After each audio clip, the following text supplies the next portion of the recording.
Isyu, serbisyo publiko. Aksyon Radio! Sa Bacolod, Aksyon Radio. Aksyon Radio!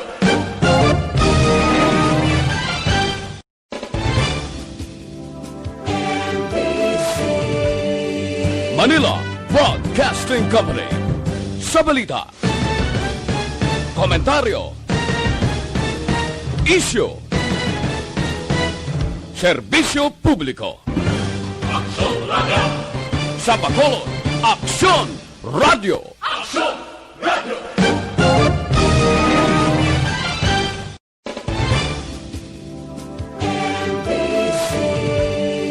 Manila Broadcasting Company. Sa balita, komentaryo, isyu, serbisyo publiko. Aksyon Radio! Sa Bacolod, Aksyon Radio. Aksyon Radio!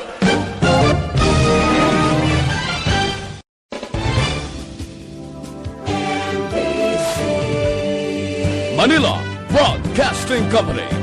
Sa balita, komentaryo, isyu, serbisyo publiko. Aksyon Radio!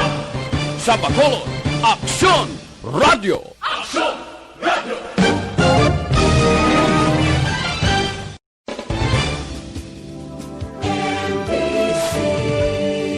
Manila Broadcasting Company.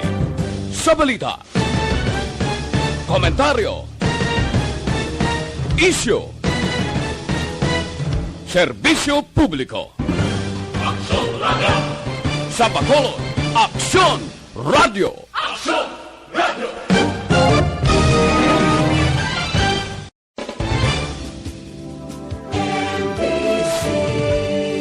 Manila Broadcasting Company. Sa balita, komentaryo, isyu, serbisyo publiko. Aksyon Radio! Sa Bacolod, Aksyon Radio. Aksyon Radio!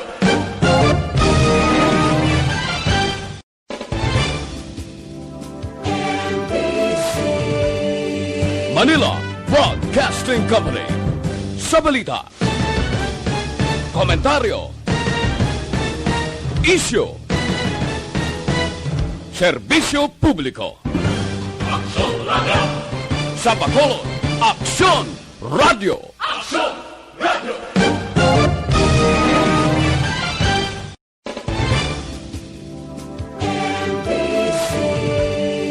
Manila Broadcasting Company. Sa balita, komentaryo, isyu, serbisyo publiko. Aksyon Radio! Sa Bacolod, Aksyon Radio. Aksyon Radio!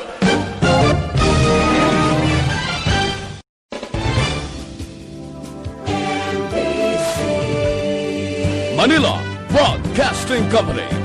Sa balita, Aksyon Radio Philippine Standard Time, las 6:36.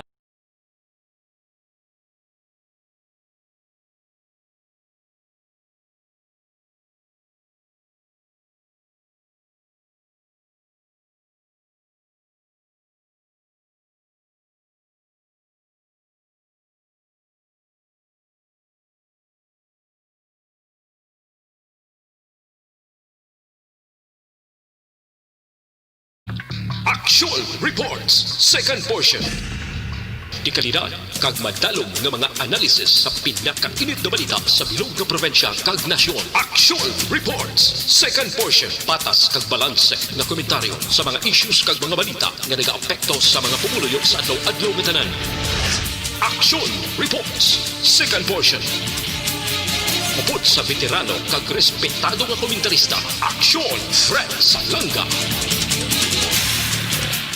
Karon nga adlaw, Huwebes, petsa 26 na, bulan sa Nobyembre tuig 2020. Uy, 29 ka adlaw na lang ang nabilin, Pasko na, 36 dias na lang. Tapos na ang 2020, abi-abihon ta ang 2021. 21. Anano ang mga balita kag mga isyo ngaton talakayon para karon nga adlaw. Mayo balita ini. Basta sincero lang ang gobyerno. Ang tanan nga mga kurap, ang tanan nga mga tamaran nga empleyado sa gobyerno, incompetent sa gobyerno, inapaandaman kamo, oy, isang text lang, impas na kamo. Mayo mali, basta sincero ang gobyerno, kaya ang pumuluyo karon nagapanawagan ng gobyerno nga kung ano ang makita ninyo sa mga opisyal ninyo sa gobyerno, mga sangasang gobyerno, nga makita ninyo mga kurap nga opisyal, tamaran, wala nagahimo sa ila obligasyon, text lang kamo. Baporte, no? Nya isa lang pwede kamo ka-text. Ano ang inyo cellphone? Globe, Smart, Telcos o ano da, nga plastada. Silin sa Malacanang, text kamo dayon. Kay bombardiyo onta ang mga opisyal dira sa inyo probinsya nga tamaran, korap, wala sang obra, lagaw lang, hindi pwede nga magpungko sa plangakuan kay protek tamaran. Maayo man ni ang palayag sang Malacanang. Korap, korap, korap. Damo ng korap nga mga insya sa gobyerno, may korupsyon sa Bureau of Immigration, may korupsyon sa BIR, may korupsyon sa DPWH, may korupsyon di sandiin ng nga ahensya sa gobyerno, may korupsyon bisan sa Kongreso. Galing, hindi may nambitan ang mga ngalan, pero hindi maglubo sa 12 kuno ang porte manguot kag mangulikta sa proyekto sang DPWH. Kanday sino ini sila. Kinahanglan kon iwarag buang-buangalan sa mga taga-BIR, taga-Bureau of Immigration, taga-DPWH, panawagan sang pumuluyo, aber, iwarag man ang hindi magdubo 12 ka mga kongresista nga ginatodlo nga may kilabtanan, puwerte kung mag-arang ka sa proyekto, puwerte mangganit sa mga proyekto sang gobyerno para patas. Di karon do medyo ginadua-duaan pa gani ang Malacanang nya kon hindi nyo kapartido kag daw hindi nyo tao arang kadahon si paon sa pwesto nya, pero kon inyo kaalyado daw perti ang dipinsa ninyo. Double standard nga gobyerno. Ang ila libre, ang hindi ila sipa na, kakason sa trabaho, kuhaan pa benepisyo. Abi tarungon taniya. Nami man, no? Ang panggobyerno ni Presidente Rodrigo Duterte, isa sa atong ginaupdan ang arangkada sa illegal nga droga. Inang mga extrajudicial killings. Boss damlag pagkatapos sa iya termino, sabton niyang galing na korte. Pero ang manami dira, kay mapapas ang aton sini, mga illegalista galing kay Manti. Masubo lang, kay ang pananawa naton, matapos lang ang iya sini nga administrasyon, matapos lang termino niya, sigurado ako, illegal nga droga hindi makakas sa pungsod Pilipinas. Amo na ni nga pinatyanay, amo na ni nga bantayanay, milyon gyapon nga sulod.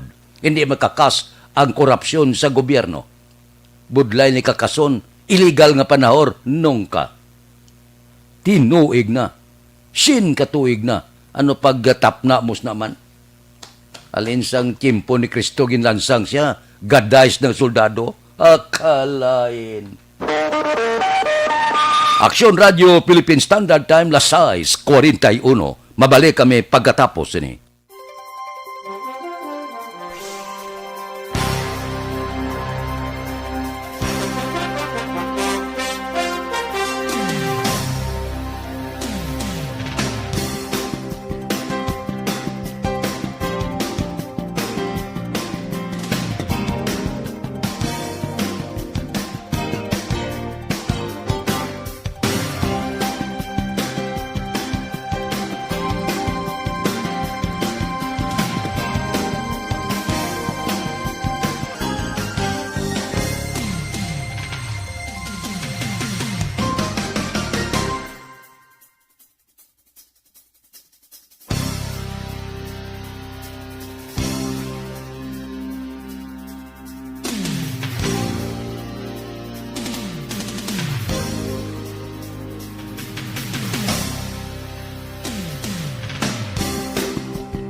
Yung Philippine Standard Time, las 6:48 na para sa kumplito nga management sa inyo Liber Detox Mag, DTX.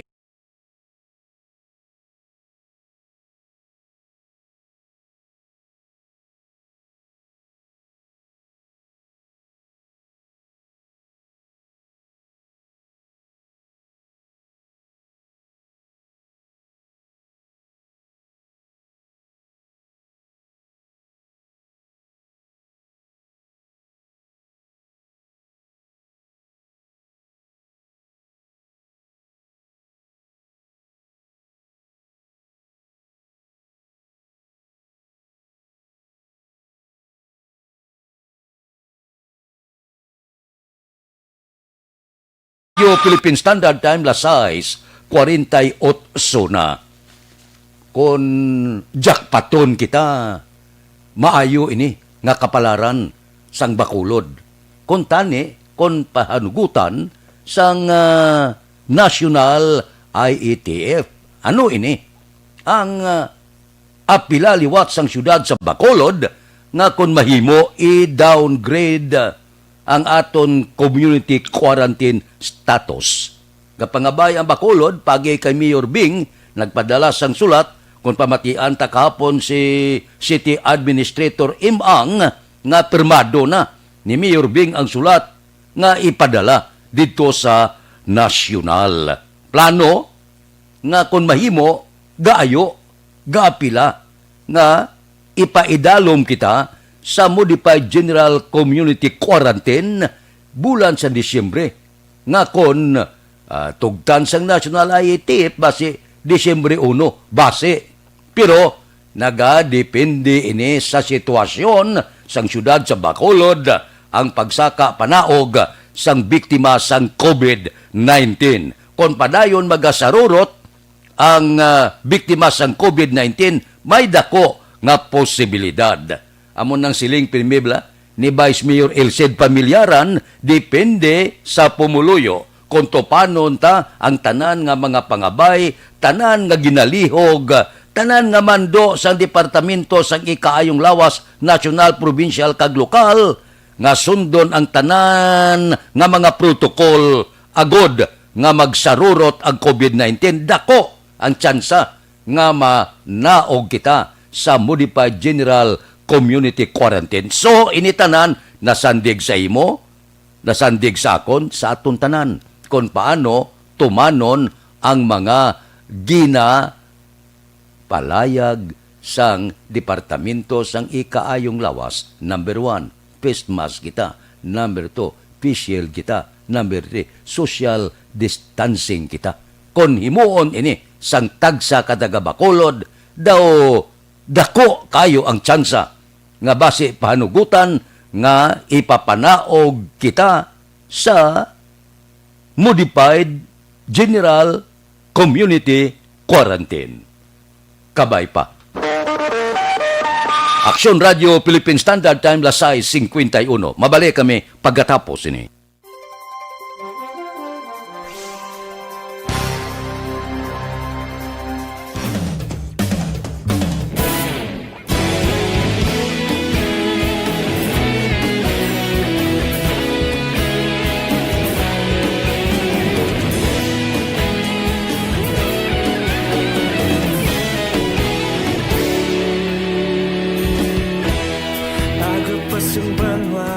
Mabugaw nga hangin nagadapyan na ikaw nang ginapamati ang amon ginasandigan.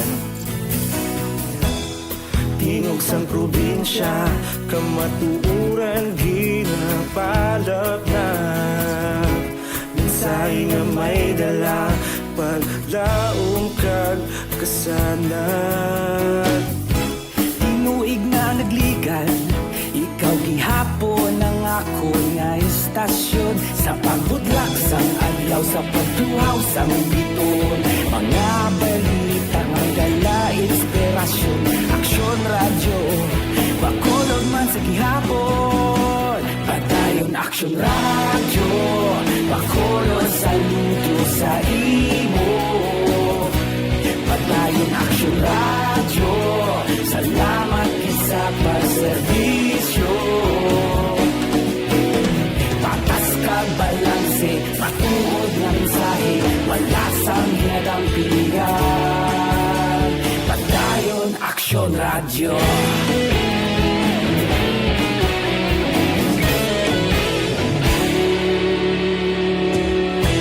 Pagkulunod kag negrosanon inyong pamatian.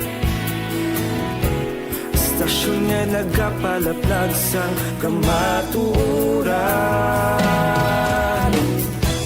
Mabakod nga prinsipyo, reporter handa sa serbisyo.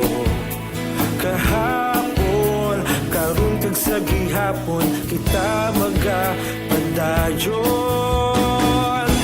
Tinuig na nagligan, ikaw gihapon ang akon nga istasyon. Sa pagbutlak sang adlaw, sa pagtuhaw sang bituon, mga balita na may dala inspirasyon. Aksyon Radio, Bacolod man sa gihapon. Padayon Aksyon Radio, Bacolod saludo sa imo. Padayon Aksyon Radio, salamat sa pagserbisyo. Patas kag balanse, matuod na mensahe, wala sang hinadampigan. Padayon Aksyon Radio. Una sa balita, una sa aksyon, sa Bacolod Aksyon Radio. Una sa balita, una sa aksyon, sa Bacolod Aksyon Radio. Kaulog na na'y sabisan anong nagkahintangan. Responsable na pagbalita, padayon na ipalat na. Malasig pero sigurado, aksyon na may dalang pagpalangga.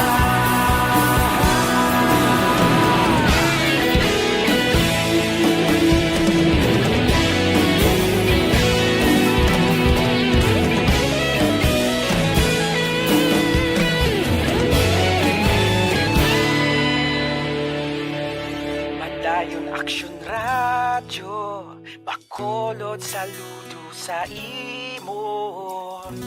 Padayon Aksyon Radio, salamat gid sa pagserbisyo. Padayon Aksyon Radio, Bacolod saludo sa imo. Padayon Aksyon Radio, salamat gid sa pagserbisyo. Patas kag balanse, matuod nga mensahe, wala sang ginadampigan. Padayon Aksyon Radio.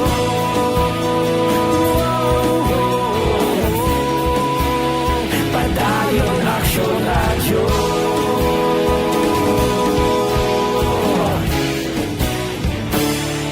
Padayon Aksyon Radio.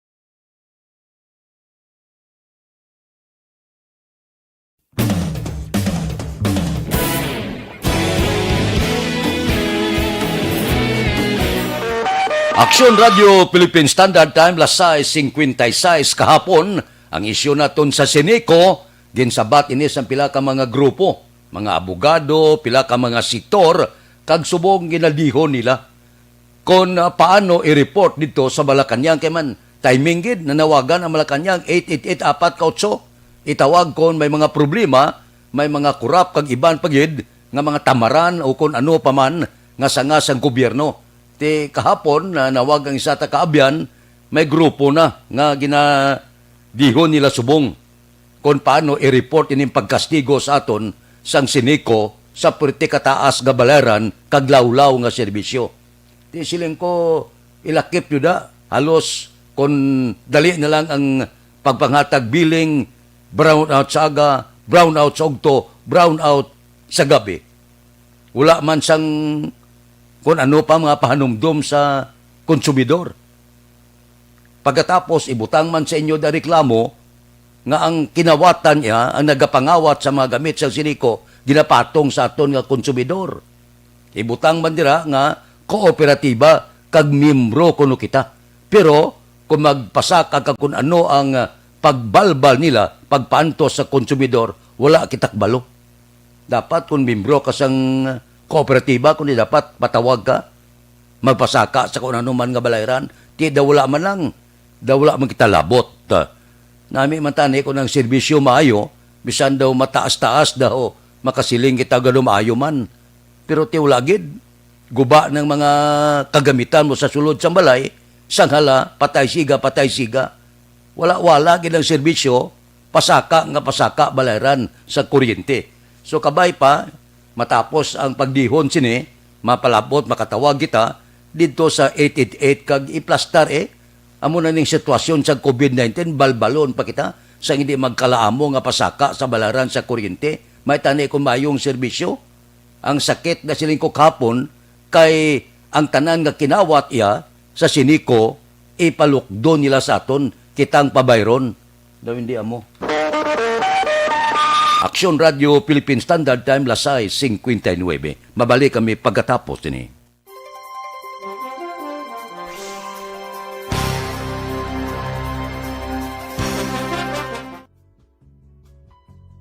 Hindi pa rin natatapos ang laban natin sa COVID-19. At sa labang ito, isa sa pinakamahalagang armas natin ang tamang impormasyon. Importanteng maalam tayo kung paano ba natin mababawasan ang tsansang mahawaan tayo ng COVID-19. Pero, ano nga ba ang alam natin ngayon tungkol sa pagkalat ng COVID-19? Base sa kasalukuyang pag-aaral, ang COVID-19 ay sumasama sa droplets sa tuwing may umuubo, bumabahing, kumakain, nagsasalita, o kahit sa paghinga. Kadalasan, hindi natin namamalayan ang pagtalsik ng mga droplets na ito dahil hindi sila nakikita. Ano naman ang magagawa natin para maibaba ang exposure natin o tsansang magka-COVID?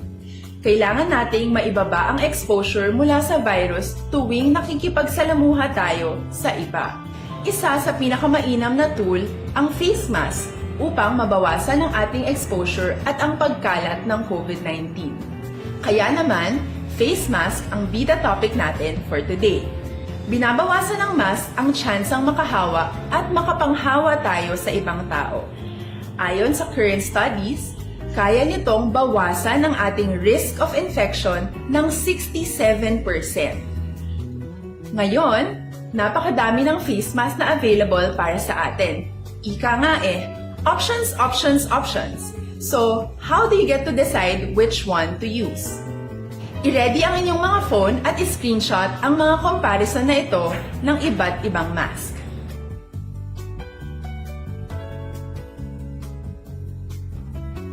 Ngayon, alam na natin na maaari tayong gumamit ng cloth mask. Alalahanin po na hindi pwedeng i-side A at side B ang cloth mask. Labhan ito araw-araw gamit ang maligamgam na tubig, detergent at bleach. Para naman po sa mga medical or surgical mask, tandaan na hindi ito maaaring i-recycle. Itapon na ito pag madumi na, basa na, o gamit na. Samantala, ilaan naman po natin ang mga N95 mask para sa ating mga healthcare workers na patuloy na nakikipaglaban sa COVID-19. Huwag din po natin kalimutan na hindi natin nirerekomenda ang paggamit ng N95 respirators with valve. Habang kaya nitong protektahan ka sa virus, hindi naman ito mapoprotektahan ang mga tao sa paligid mo, lalo na kung may sakit ka. Of course, face masks are not enough to protect us. It should still be coupled with other preventive measures. According to studies, kung magsuot ka lang ng mask at didistansya ng at least 1 metrong layo sa iba, mababawasan na agad ang tsansa mong makahawa at mahawaan, kaya ituloy lang natin ang pagprotekta sa ating mga frontliners at komunidad sa pamamagitan ng pagiging bida. B. Bawal walang mask. I. Isanitize ang mga kamay at iwas hawak sa mga bagay. D. Dumistansya ng hindi bababa sa 1 metro. At A. Alamin ang tamang impormasyon. Lahat tayo ay may responsibilidad sa isa't isa na bawasan ang risk nating makuha ang virus. Ang pagsunod sa ating minimum health standard ay isa ring paraan para sabihing nirerespeto kita at gusto ko pareho tayong ligtas. Ang mas agarang pagsasabuhay ng BIDA ay makakatulong sa mas mabilis nating pagbalik sa malusog na bayan. Muli, ako po si Dr. Beverly Ho. Lagi po nating tandaan, sa panahon ng pandemya, bida ang may alam.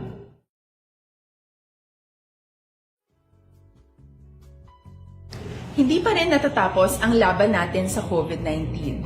At sa labang ito, isa sa pinakamahalagang armas natin ang tamang impormasyon. Importanteng maalam tayo kung paano ba natin mababawasan ang tsansang mahawaan tayo ng COVID-19. Pero, ano nga ba ang alam natin ngayon tungkol sa Radio Philippine Standard Time, La City 4 na standby na. Sa aton Aksyon Balita Morning Edition, liwat magadulong sa aton sa mga balita lokal, national, international, sports, kag artista. Upod kita, kay Aksyon Boy Duran, kag Aksyon Eden Aboso, Aksyon Fred Salanga, una sa balita, una sa aksyon, sa Bacolod, Aksyon Radio.